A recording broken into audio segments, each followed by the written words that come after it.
Schoolyard bullies have entered the elusive world of the internet. Here in Australia, cyberbullying is on the rise, with 1 in 4 students reporting online harassment. Victims' reactions range from depression to anxiety and in some cases suicide. But with the explosion of social media, authorities are struggling to contain this rising cybercrime. I'm Fauzia Ibrahim. On this edition of 101 East, we explore the dark side of the internet and ask if it's possible to stop cyberbullying.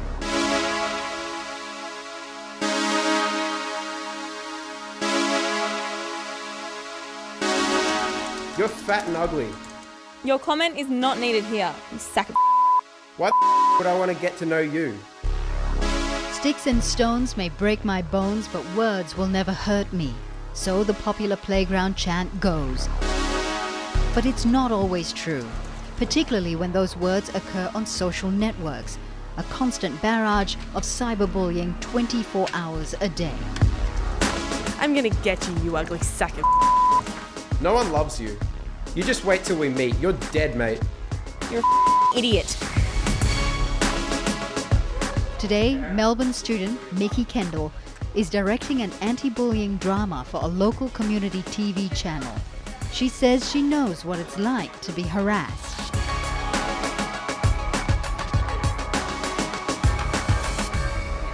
Definitely one of the key things is what you look like. If you're bigger than most girls, or you're not as muscly as the sporty boys, or you dress different, you listen to different music, you look different, they're the key things that people target you for. I guess to most of the kids at school I was just different. I listened to different music, I dressed differently. They just thought I was weird. Back then I was very secluded and I preferred to be alone. I didn't have many friends. It was a really dark feeling. Could you confide in anyone? Not really, no. I had that feeling of embarrassment. I didn't want to. I didn't want to tell anyone because I was like ashamed that I'd let it happen, kind of feeling. Why do you think you let it happen? Back then I think as well I wasn't as confident with myself, so. 2 shots C, take 1. Mickey's short film explores the impact of cyberbullying, where name-calling and harassment is done via texting or online. Most bullying face-to-face is a lot more physical, or verbal and physical. But with cyberbullying, it's like they're hiding behind a wall. They have a chance to say something they wouldn't say to that person to their face. And it's because people are so dependent on the social networks that it's more accessible and easy for people to target others.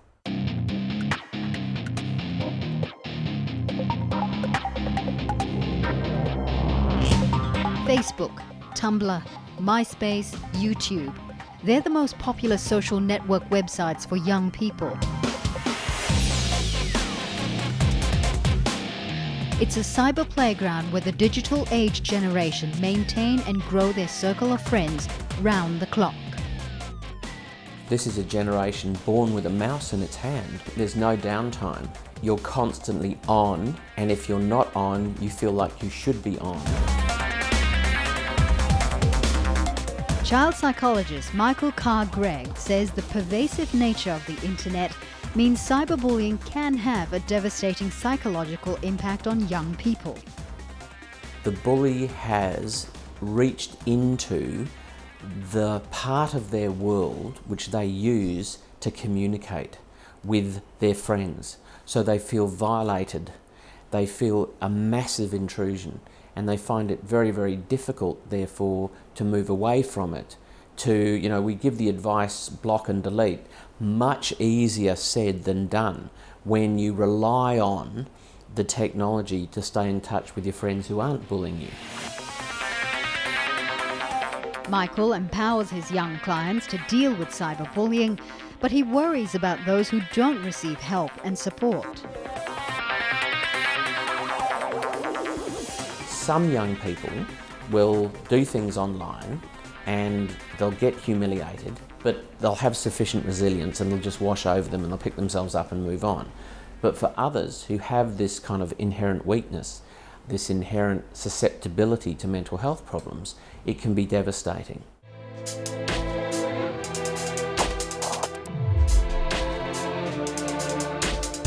She was like really bubbly, confident, If you met her, you wouldn't forget. She was loud, very loud. Very welcoming. 17-year-old Melbourne schoolgirl Catherine Bernard took her life in February this year. Her best friends Hannah and Nock were the closest confidants to the troubled teenager.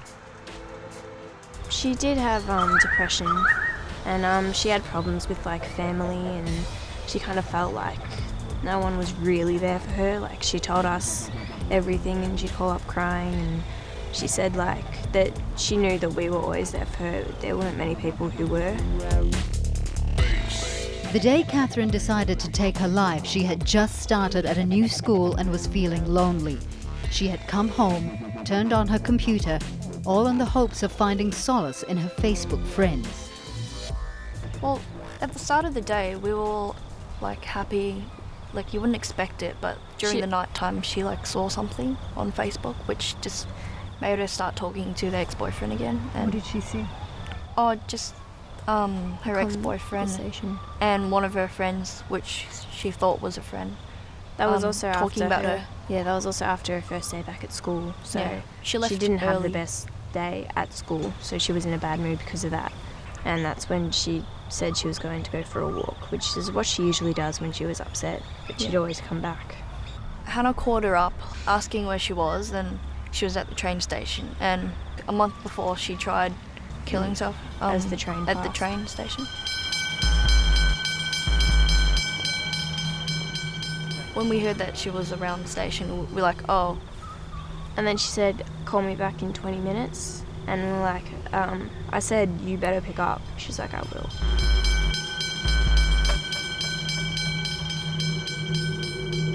Got a text from her saying, I love you both so much. I'm so sorry. And look. And that's when she called, and Hannah put her on loudspeaker, and then she was just saying, "Oh, the train's gonna come." I'm so sorry. I love you. Tell my mum I love her. And then yeah, we heard the train siren like really loudly.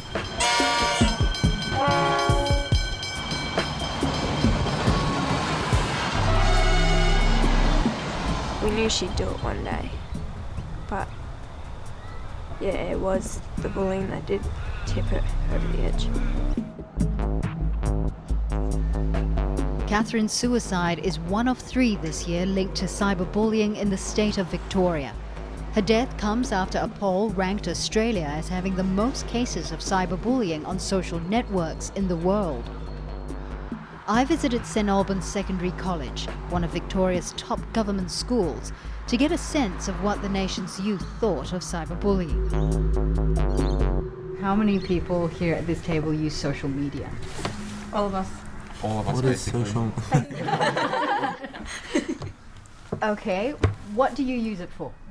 Socializing. Yeah. Yeah, you keep up with friends outside of school about what they're doing, and if they're doing anything over the weekend, you organise stuff with friends. Have you witnessed cyberbullying? Yeah. Yeah. Has everyone here witnessed it? Yeah. Yeah, on Facebook especially. Because it's open to anyone, all of your friends. It's And open. a lot of the time people are just jumping in. It's got nothing to do with them, but they just jump in, put their 2 cents in when it's got nothing to do with them. Why do you think people jump in and get involved in the cyberbullying? I guess because everyone has an opinion, and in real life, if someone's having a conversation with someone and it is about bullying, it's generally 1-to-1. But on Facebook, it's open up to a lot more people. So if people have an opinion, it's easier for them to give that opinion to those people because it's easily just typing a few words and pressing comment, and that's it. And they know, everyone knows now. So yeah.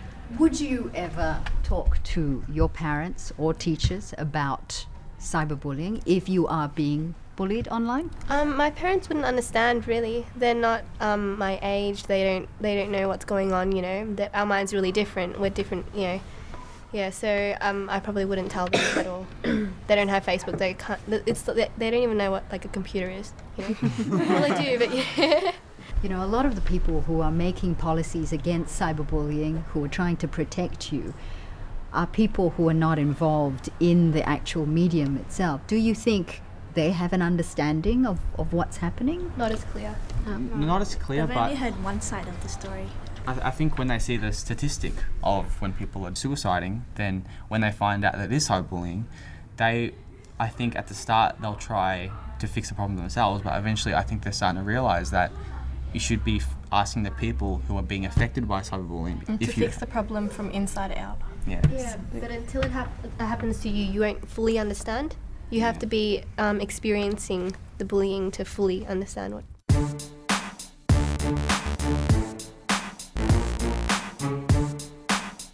Government helplines and websites are readily available, but many young Australians say they can't relate to the help being offered.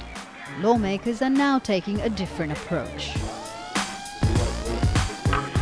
And a lot of people my age, your parents' age, probably don't know as much about what can happen online and how to be safe online. Today, State Education Minister Martin Dixon is getting schooled on cyberbullying by students at St Albans College.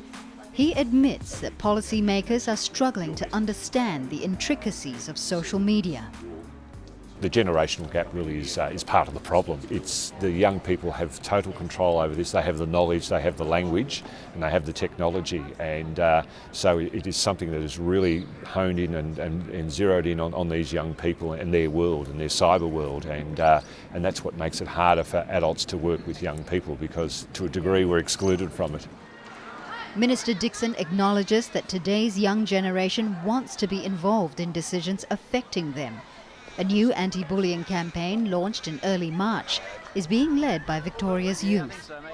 We're now taking it to this next stage where the students themselves have got to lead the campaign. We've got to use their language, their images, their ideas and communicate that using the social media that young people use. So to a certain degree we've got to trust and empower our young people to take up the fight.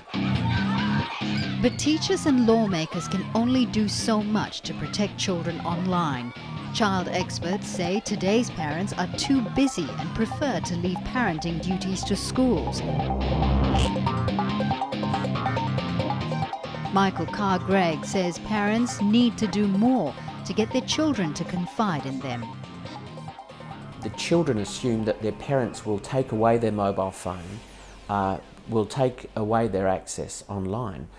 I'm arguing to parents that we need to have this conversation very early on in the piece that says, look, if you're bullied or if you come across something which is upsetting and you tell me, I will not punish you, we'll work on it together. So that's great parenting. But unfortunately, it's not a conversation that's being had very often. Victoria's authorities recognise the severity of online harassment. Last May, legislation known as Brodie's Law was amended to include elements of cyberbullying as an offence. Cyberbullying or bullying or stalking, as we know it, comes in many forms, and threatening is only just one part of it. It becomes a crime if those threats are intended to cause some physical or mental harm, and that it's an ongoing action, not just, as you say, the one-off line. Under the amended legislation, anyone charged with cyberbullying could serve up to 10 years in prison. It shouldn't be said in the real world. If it's going to embarrass you... Susan McLean was in Victoria's police force for 27 years and was the first officer to deal with cyber safety. Today, she's one of Australia's leading experts on protecting children online. While she welcomes the new legislation, she also says police are still not taking enough action against cyberbullies. How many convictions have there been under Brodie's Law? None. Why do you think that's so? I think that 99% of mainstream police do not even know that that law is applicable to cyberbullying among students. And if you think that's been in legislation since last May, you cannot tell me that since last May there has not been anyone that goes to a police station anywhere in Victoria and tries to report cyberbullying. Police cannot pick and choose what they investigate. Yes, it might make them extra busy, and they now have to deal with crimes that didn't exist 10 years ago, 20 years ago. But that doesn't make it acceptable to say, no, not interested.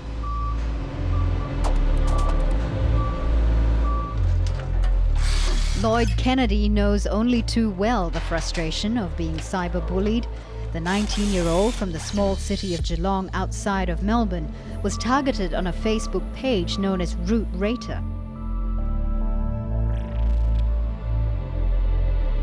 It's an anonymous site that rates people according to their sexual performance. He told me how a few disgruntled former girlfriends had started spreading vicious rumours about him on the website. It had worst thing going around, you know, it gives AIDS to women, so just be aware. And, you know, it had like a minus 10 out of 10. I feel very gutted and embarrassed, in fact, you know, knowing that someone has done this to me and that, you know, I feel like I can't walk my own streets of my own city knowing that people know about this information and thinking that, you know, how do I know if these people believe it or not, you know? Because it's just gone around to about 10 to 15,000 people who live in Geelong, and you know every single one of them could believe it.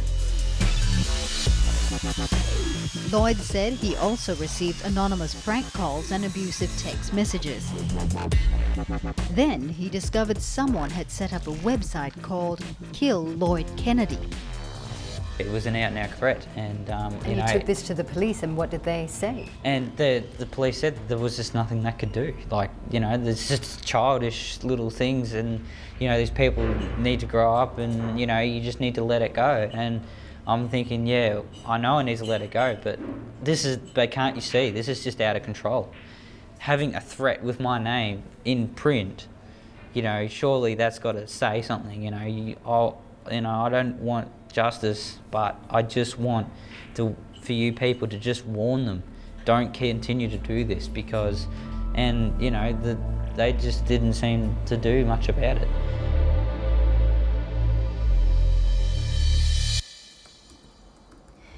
Now, the authorities say that they're doing everything they can to combat cyberbullying, but they are running up against some problems. Firstly, there is no consensus on the definition of cyberbullying. Also, current legislation is just too broad. And if you think about it, a threat really is subjective. All that makes it very difficult to prosecute someone, much less convict them of this cybercrime.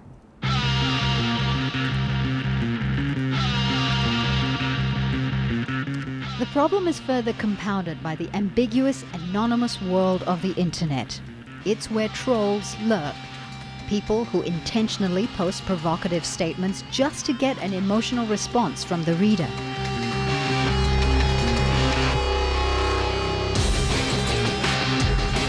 Internet trolls have been known to bring down websites, deface memorial pages with pornography, make racist comments in chat rooms, or set up websites poking fun at various people.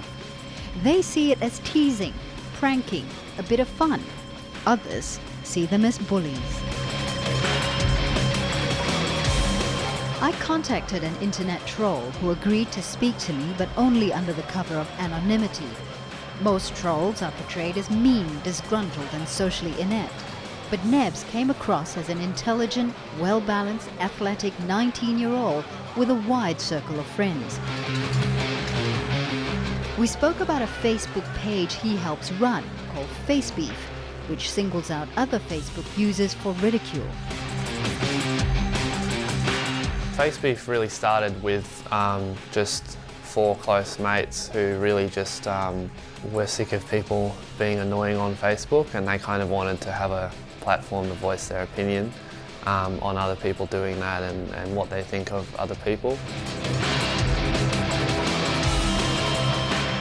It started getting fans and started growing bigger, and it led onto just the general idea of trolling or causing a negative reaction.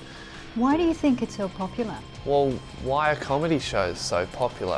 I would argue that the vast majority of comedy is offensive to some group or some person or something somewhere. If we had all humour that was all politically correct and all nice to every single group, we'd be left with chicken crossing the road jokes. I think that everybody's raised to be nice or say nothing, and that to me is censorship. I think if you think something is stupid, you should say so. How different is what you're doing to cyberbullying? I don't class myself as a cyberbully, but I've left countless messages on other people I don't know, just troll messages, and you don't get a response. And if you don't get a response, I'll very, very likely drop it and just move on to the next person who would provide a reaction. I have a laugh myself, and so do a few other people who see it, and the feeling that you've made somebody else halfway across the world be frustrated at words on a computer screen. What about, though, other people who may not be able to take your pranks or your jokes? They may take it to heart. Would you feel responsible if somebody tried to harm themselves because of certain comments that were made on your website? Really, if they are so affected by strangers' opinions on the internet about them, there's clearly some kind of underlying problem before us that affects them, or there's something wrong with their opinion of life if they rely so heavily on the opinions of strangers on the internet. The best way to stop cyberbullying is to either turn it off, don't read it, or do read it and don't respond.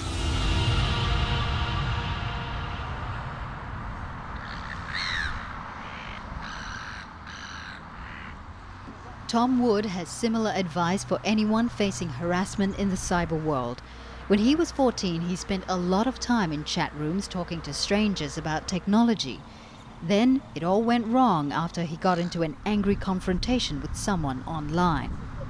It really started a process of retaliation from both sides and continued attacks and threats, and I was young, and some sounded quite serious and really explicit language.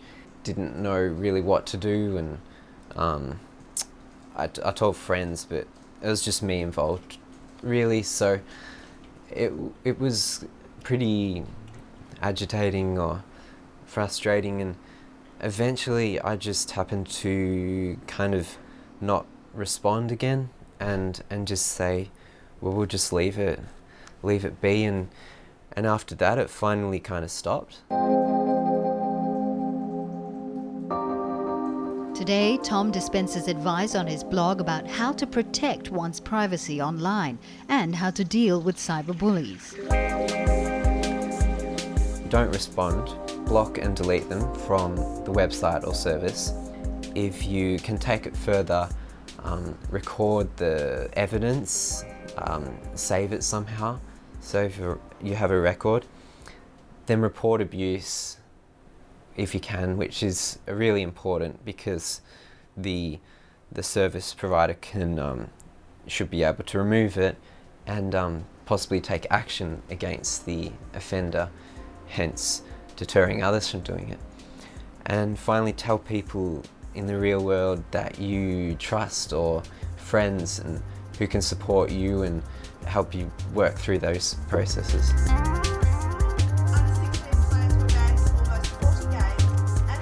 Susan McLean too has a warning for anyone who may be tempted to participate in online harassment. Everything you do online is permanent. You will be tracked, you will be found out, and there will be a consequence. Whilst some kids joined it and posted horrible comments, other people just joined it because everyone else joined it. By joining it, you're basically agreeing to it. Doesn't matter whether you post, it doesn't matter what you do. If you have clicked it, if you have joined it, if you have liked it, you are accepting this is acceptable behaviour.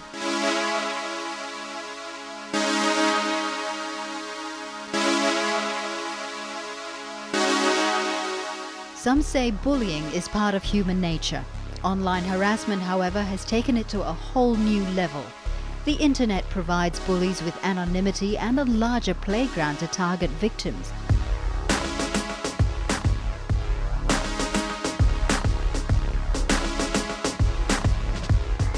As technology advances, it may be up to the users of social media to find ways to tackle the dark side of the web.